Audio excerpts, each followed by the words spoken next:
हम आपको बताएं, हमने अपने अपने जीवन में असफलता को सफलता का योग माना। जहां हम असफल हुए वहां हमें सफलता का मार्ग प्रकट दिखाई दिया। हे भगवान मेरी रक्षा कीजिए, क्रोध आया, हे भगवान मेरी रक्षा कीजिए, मुझे संभालिए। तो असफल असरण हो जाना ही शरणागति की पुष्टता है। जब तक अपने में बल होता है कोई, तब तक शुद्ध शरणागति नहीं होती। जब अपने को सुनेरी मैंने निर्बल के बलराम, जिस समय हमें लगता है कि मैं पूर्ण असफल हूं, मेरे में कोई सामर्थ्य नहीं, तो रोना आता है और रोकर हम भगवान को पुकारते हैं, हे करुणा सिंधु भगवान, मैं तो असफल हूं, अगर आप कृपा करो तो मैं इन विकारों से मुक्त होकर आपकी शुद्ध भक्ति को प्राप्त कर सकूं। नाथ मेरे में सामर्थ्य नहीं कि मैं इन विकारों पर विजय प्राप्त करके आपकी तरफ चल सकूं।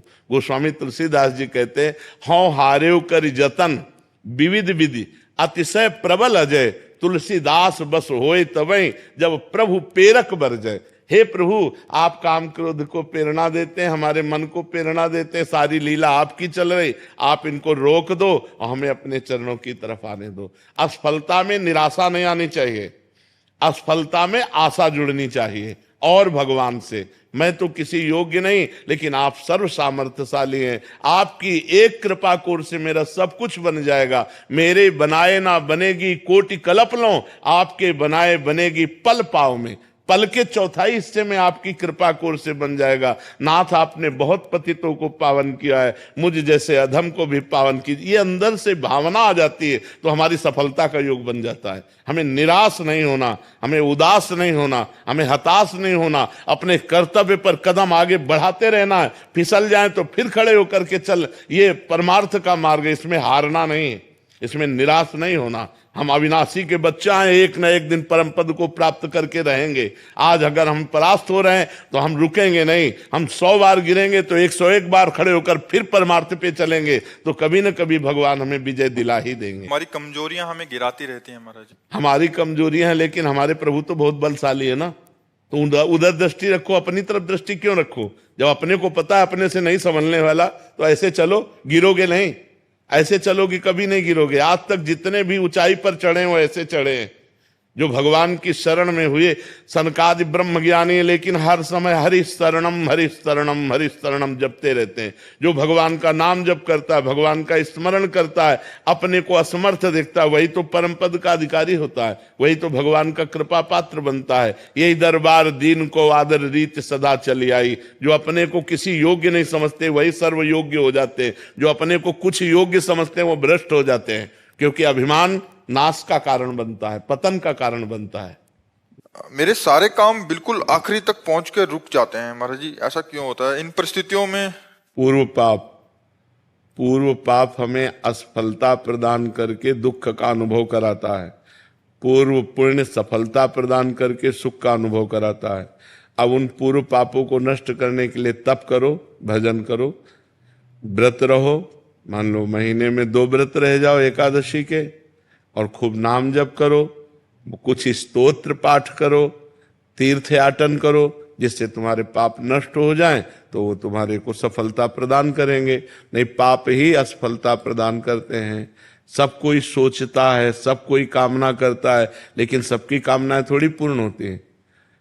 और नाम जप करो, भगवान से चित्त जोड़ो, तो हम आपसे सही कहते हैं। आप सोचोगे कि ऐसा हलवा मिले, तो जैसा सोचा वैसे ही हलवा तुम्हें खाने को मिल जाएगा। जो इच्छा करी हो मन माही, प्रभु प्रसाद कछु दुर्लभ नाही। अब पाप कर्म करो और सोचो कि हमें सुख मिले, तो कैसे मिल सकता है? फिर तो नहीं मिल सकता। जो इच्छा करी हो मन माही, हरि प्रसाद कछु दुर्लभ नाही। अगर खूब भजन कर रहे हो तो जो इच्छा करोगे वो प्राप्त हो जाएगा। अब भजन नहीं, तपस्या नहीं, व्रत नहीं, साधना नहीं, तो फिर किसके बल से कामनाओं की पूर्ति चाहते हो? कामनाएं करते रहो, दुखी होते रहो, चिंता, शोक, भय, मृत्यु, इन्हीं को प्राप्त होता है जीव। इसीलिए सबसे कहते हैं अध्यात्म से जुड़ो, अध्यात्म ही तुम्हें सुख प्रदान करेगा। तुम पैसा कमा सकते हो, तुम नाना प्रकार के पद प्रतिष्ठा प्राप्त कर सकते हो, लेकिन आत्म शांति नहीं। आत्म शांति तो भजन से मिलेगी। आप गरीब हो लेकिन धर्म से चलते हो, प्रसन्न हो, इससे बढ़िया जीवन क्या है। आप धनी हो, वासनाओं का भूत चढ़ा हुआ है, भोगों में पागल हो, अशांत हो, चिंतित हो, दुखी हो, इससे बड़ा नरक क्या है। तो जो सुख है वो शांति में है, जो शांति है वो परमात्मा स्वरूप है। भगवान का स्वरूप क्या है? शांताकारम। भगवान शांत आकार है ना, तो वो शांति, हम भगवान के अंश है ना, तो हमें शांति चाहिए।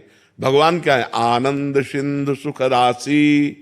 तो हम आनंद चाहते हैं, तो आनंद भोगों में नहीं, भगवान में है। भगवान का नाम जप करो, भगवान के चरित्र सुनो और बड़े बूढ़ों की सेवा करो। ये बात सब अपने दिमाग में रख लो। जो अपने बड़े बूढ़ों का तिरस्कार करते हैं वो कभी सफल नहीं हो सकते। अगर सफलता प्राप्त करनी है तो माता पिता की आराधना करो, वयोवृद्धों की आराधना करो, तप करो, व्रत करो, नाम जप करो, अभी उन्नति होने लगेगी। अब खाते मुर्गा मुर्गी हैं, करते व्यभिचार है, नशा करते हैं, उन्नति चाहते तो कैसे हो पाएगी। पुण्य है तब तक आनंद ले लो, जहां पुण्य खत्म हुए तो नष्ट हो जाओगे। हमारे शास्त्र आज्ञा करते हैं कि अगर हमें अर्थ की प्राप्ति चाहिए तो केवल भगवान से चाहिए। हम भगवान के ही आश्रित रहें, किसी व्यक्ति के आश्रित न रहें, और प्रयत्न करें, प्रयास करें, खूब नाम जप करें, भगवत स्तोत्रों का गायन करें, भगवत आराधना करें, और भगवान से धन चाहें तो प्राप्त हो जाएगा। पर ध्यान रहे, जब तक पाप रहेगा तब तक नहीं प्राप्त होगा। जब आपका पाप क्षय पहले करेगा नाम जप, तब आपको प्राप्ति होगी। केवल कामना करने से धन की प्राप्ति नहीं होगी। देखो, पद की प्राप्ति ध्रुव जी के मन में आई तो जाकर तपस्या की मधुवन में, मथुरा में आकर तब प्राप्त हुआ। ऐसे कुछ नहीं प्राप्त हो जाता। आपके पास तप हो, आपके पास भजन हो, आपके पास साधना हो, तब आपकी कामना पूर्ण होगी। आप व्रत, नियम, संयम, तपस्या, भजन इनको स्वीकार करें, कामना करें या न करें, आपको सुख घेर लेगा। और आप ये सब ना करें तो लाख कामना करते रहो, किसी मंदिर में जाके ऐसे पूर्ण होने वाली है क्या? कभी तुक्का लग जाए पुण्य का तो बात अलग की बात है, न कि नहीं ऐसे पूर्ण होने वाली नहीं। बकाया जरूरी है हमारी आवश्यकताओं की पूर्ति के लिए हम अपने भगवान से प्रार्थना करें और साधन करें, नाम जप करें, व्रत करें, स्तोत्रों का पाठ करें, तो भगवान कृपा करेंगे, हमारी कामना पूर्ण हो जाएगी। जो धनी पुरुष है महाराज जी, उन्होंने भी तो पाप किए होंगे महाराज। हाँ, तो इनको पाप का फल मिलेगा। हाँ, पाप का फल मिलेगा। अभी पुण्य का फल चल रहा है, इसलिए नहीं विध्वंस हो जाएंगे। जो पाप करेंगे चाहे जितने बड़े धनी हो, मिट्टी में मिल जाएंगे। रावण की खोपड़ी को अपनी गोद में रखकर मंदोदरी कहती, राम विमुख सहाल तुम्हारा, रहा नको कुल रोवन हारा। उससे बड़ा विद्वान, उससे बड़ा धनी, उससे बड़ा बलवान कौन हो सकता है?